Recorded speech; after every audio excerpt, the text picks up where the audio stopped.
Hey guys, welcome back to the channel. I hope everyone is doing well. So I watched a recent interview with Michael Green from Adam Taggart's Thoughtful Money channel, and have it linked in the description below.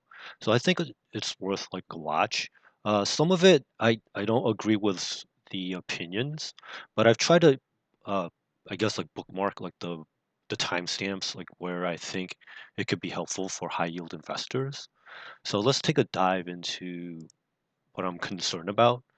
So I had a suspicion that things are getting kind of ugly in high yield land, and I couldn't quite explain it fully. Some of it is due to like just like overall like stock underperformance, like in the case with Tesla and Tesla, and but that's only part of it. The other part is that there might be some behind the scenes like just like general like selling pressure in general, like overall. And I thought this was a pretty ballsy interview from an ETF insider at Simplify. So just for in case like you guys don't know, I think most of you know about like Simplify products. So like they're the ones behind like SFall and CYA. Well, unfortunately for CYA, that product hasn't quite worked out just because like I mean, we don't have that much volatility. So of course, like anything long volatility is kind of suffering right now. So, but they do have like some other interesting products for myself. Like I'm looking at PFix and CDX. They're very interesting products, at least to me. But for most people, they're probably too technical for the general public. And why this is like very important. Normally, like what you would expect from like most like ETF or just like fund managers in general, they they're in the business of trying to like gather more assets and they want inflows. So for them to kind of point out like the outflows, which is kind of very interesting. And I think it's very brave because normally, like ETF insiders will most likely say like, "Oh, well, in order to gather assets, you're gonna have to like do like a lot of like rah-rah speech," and he's kind of doing like the opposite. So I applaud him for his bravery and being so outspoken. So the first thing I want to bring to your attention is the potential high yield, like the bond maturity. So what the implication of this is like, well, who are the people that are trying to sell high yield bonds? And most likely these are like smaller and mid cap companies or companies that have maybe like some prior like credit issues. So that's why they have to offer like their bonds at like a higher yield. And unfortunately, like in a higher interest rate environment, that means like any company that's currently using higher yield bonds to kind of finance the operations, they'll need to refinance at a higher interest rate. Or if they can't, that potentially means like either rate cuts or some type of maybe some other bad things like maybe some type of restructuring or maybe like going out of business, things like that. So there could potentially be some like maybe like a future credit event or maybe like even like liquidity seizures. So this could be bad for things like IWMY and other like other products that are based on like the small cap index.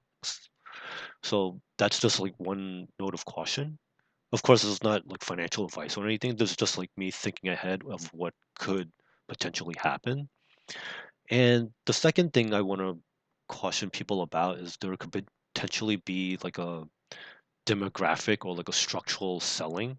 So basically, what this means is, well, there's like quite a few retiring folks out there, and for like baby boomers and above, or like people that are maybe like looking to get out of the job market. Well, they're gonna need like some cash or liquidity. So that means like, well, in order to like get this cash or liquidity, they're probably gonna have to sell like certain things. And most likely like they'll probably have to like sell like their ETFs or maybe underperforming stocks, etc. And according to Michael Green, you can look at his chart like on the in the video yourself. He's starting to see like some net outflows, and this could be bad for just like the whole ETF space in general. So I just want to let you guys know about that, so it's not like a sudden like surprise. Now, for myself personally, I'm hoping that it'll be like a gradual selling. Just because boomers like have to sell doesn't mean they have to sell everything all at once. My guess is that like most people like they'll be level-headed and they'll probably follow like this 4% like withdrawal rule per year.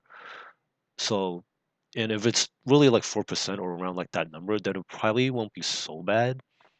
But if there's like some type of like another like crazy like global financial crisis or something like it, like any type of emergency or a panic, just watch out.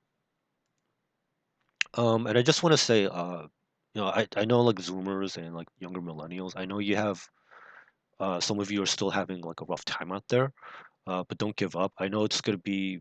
I've mentioned this before. I expect this to be like a tougher PvP market, so it'll definitely be more, unfortunately, like a more player versus player type of environment.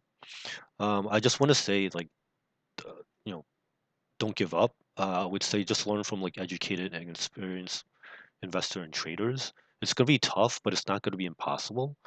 Uh, I would say just to try to continue saving, learning, if necessary. I think some of you are already doing like different like side hustles, so I applaud you on your hard work and work ethic. And another thing to note is that there's another interesting comment that Michael Green made about structured products. And if you think about it, they're really like a type of like a synthetic bond. So I thought that was a very interesting comment, considering like his firm is working on like different like structured products themselves. And this is kind of like another way to think about it. So I think this could be a potentially like another paradigm shift for retiring boomers and other semi-retired folks such as myself. So why deal with like kind of like the stress and headache from analyzing like all these different high yield option ETFs when you can just like buy high yield bonds? But there is a important caveat. Don't just like buy any high yield bond or high yield bond ETF out there. You have to pay attention to like what you're paying, and you have to kind of understand like what are the risks involved in general with high yield bonds. Remember, like the whole reason like some people have to resort to selling high yield bonds is that, well, they probably had like some credit issues in the past, and this is why in order to attract investors, like they have to price like their bonds at a higher rate. So of course, like as always with anything, try to buy things at a deep discount when you can. And of course, like I like how they ended like the conversation. Family, like the strength of your family relationship is like a real wealth. And I thought that was a nice way to end the video. So go watch it when you have the time. If you like this type of content, please consider giving this a like.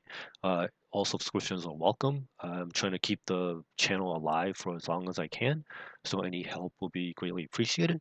So thank you very much for watching. I hope people make some good money out there, and I'll see you in the next one. Bye now.